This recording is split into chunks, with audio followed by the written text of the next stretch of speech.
इंतहा ड्रामे की आने वाले एक साथ में अब नौशीन को जब से पता चला है कि अब अस्मा के नाम तो बहुत ज़्यादा प्रॉपर्टी है, तो वो बहुत ही ज़्यादा अब टेंस नज़र आ रही है, क्योंकि अब वो तो जेलसी का शिकार है और वो हजम नहीं कर सकती कि अब अस्मा के नाम उसके शोहर ने इतना ज़्यादा और इतना सब कुछ कर दिया, क्योंकि वो तो पहले दिन से ही अब अस्मा की खुशियाँ उसे छीनना चाह रही थी।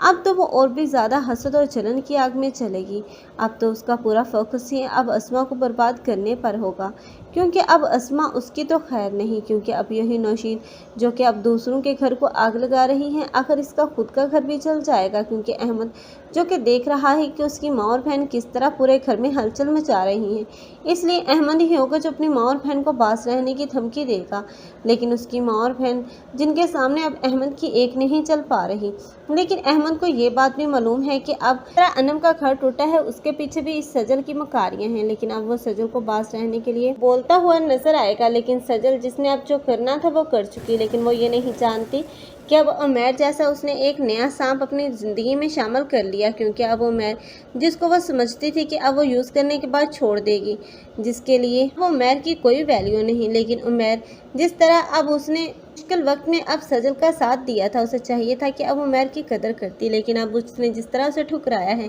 अब उमैर भी अपने ठुकराए जाने का इंतकाम लेता हुआ नजर आएगा। आखिर यही उमैर होगा जिसकी वजह से अब सजल तो बहुत बुरे तरीके से फंस जाएगी और आखिरकार इसे हवालात के अंदर बंद दिखाया जाएगा। वहाँ पर अब सजल की कोई भी मदद नहीं करेगा, आखिर सजल वहाँ पर घुट घुट कर जिंदगी गुजारेगी। आप लोगों को ये ड्रामा कैसा लग रहा है, कमेंट सेक्शन में अपनी कीमती राय के इज़हार लाजमी करें। मज़ीद ऐसे रिव्यूज़ के लिए हमारे चैनल को लाजमी सब्सक्राइब कर लें। अगर आप लोगों को हमारी वीडियो अच्छी लगी हो तो वीडियो को लाइक करना मत भूलिएगा। अल्लाह।